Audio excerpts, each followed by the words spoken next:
नमस्कार दोस्तों, आइए सुनते हैं आज की कहानी। आज की कहानी है एक सन्यासी और एक महिला की। दोस्तों, हर बार की तरह आज की ये कहानी भी हमें बहुत कुछ सिखाने वाली है, इसलिए आप समय निकालकर पूरे इत्मीनान से बैठकर और ध्यान से इस कहानी को सुनने का प्रयास कीजिएगा और इस कहानी से जो सीख मिलती है उसे अपने जीवन में उतारने की कोशिश कीजिएगा। तो चलिए शुरू करते हैं। बात बहुत समय पहले की है। एक वृद्ध सन्यासी हिमालय की पहाड़ियों पर रहा करता था। सन्यासी बड़ा ही ज्ञानी था। उसकी बुद्धिमत्ता की ख्याति दूर दूर तक फैली हुई थी। एक दिन उस सन्यासी के पास एक औरत मिलने के लिए पहुंची। उसने अपनी समस्या सन्यासी के सामने रखी।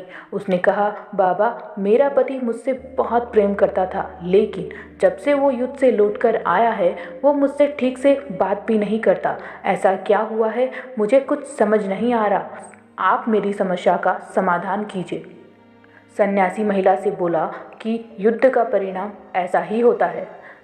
महिला बोली, लोग कहते हैं कि आपकी जड़ी बूटी से इंसान में प्रेम का भाव फिर से उत्पन्न हो जाता है। कृपया आप मुझे ऐसी कोई जड़ी बूटी दे दीजिए जिससे मेरे पति पहले जैसे हो जाए।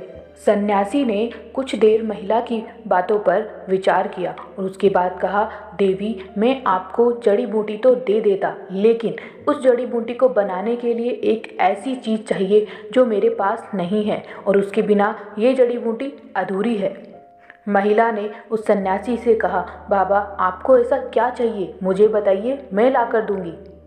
फिर सन्यासी बोला कि मुझे बाघ के मूंछ का एक बाल चाहिए, वो मेरे पास नहीं है, इसके बिना ये जड़ी बूटी नहीं बन सकती। महिला सन्यासी की आज्ञा लेकर अगले ही दिन से बाघ की तलाश में जंगल की ओर निकल पड़ी। पूरे जंगल में ढूंढने के बाद महिला को नदी के किनारे एक बाघ दिखाई दिया। बाघ वहां पर पानी पी रहा था। जैसे ही बाघ ने महिला को देखा वो दहाड़ने लगा।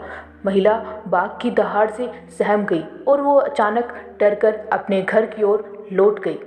अगले कुछ दिनों तक लगातार ये सिलसिला चलता रहा। महिला वहाँ पर आती और बाघ की दहाड़ से डरकर वापस चली जाती, लेकिन धीरे धीरे उसने हिम्मत जुटाकर बाघ के पास जाना शुरू कर दिया और बाघ भी अब उसके साथ मित्रतापूर्ण व्यवहार करने लगा था। महिला उसके पास जाती तो बाघ को अब उसकी आदत हो गई थी। उसे देखकर वो दहाड़ता नहीं था। महिला ने हिम्मत करके धीरे धीरे उसके पास जाने की कोशिश जारी रखी। वो उसके लिए मांस के कुछ टुकड़े भी अपने साथ लेकर जाती। धीरे धीरे महिला और उस बाघ के बीच नज़दीकी और बढ़ गई।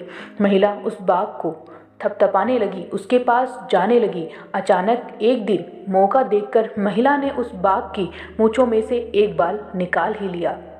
अब देर किस बात की, महिला को वो बाल मिल गया और वो दौड़कर सन्यासी के पास गई। उसने सन्यासी को जाकर वो बाल दे दिया। सन्यासी ने उससे कहा, अच्छा। उसके बाद उस बाल को लेकर चलती हुई आग में फेंक दिया। महिला वहीं पर बैठी हुई सब कुछ देख रही थी। उसने सन्यासी से कहा, बाबा, मैंने बड़े ही प्रयत्न से और बहुत मुश्किल से इस बाल को पाया था और आपने इसे जलती हुई आग में फेंक दिया। अब जड़ी बूटी कैसे बनेगी? सन्यासी ने कहा कि आपको किसी भी प्रकार की जड़ी बूटी की आवश्यकता नहीं है।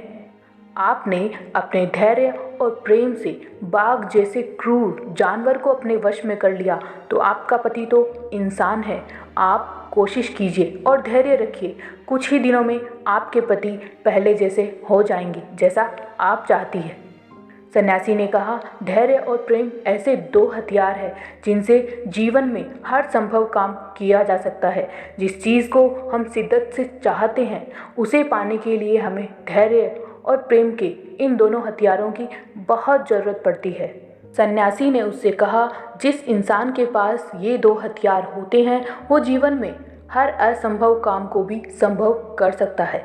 महिला सब कुछ समझ गई और सन्यासी को धन्यवाद देकर अपने घर लौट गई।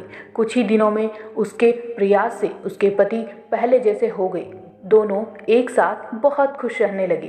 तो दोस्तों, इस कहानी से हमें सीखने को मिलता है कि धैर्य और प्रेम से किसी भी असंभव काम को संभव किया जा सकता है। जिस चीज़ को हम शिद्दत से चाहते हैं उस चीज़ को हम प्राप्त कर सकते हैं। दोस्तों, आज की ये कहानी आप लोगों को कैसी लगी? अच्छी लगी हो तो कमेंट बॉक्स में कमेंट ज़रूर कीजिएगा। Thank you. जय हिंद, जय भारत।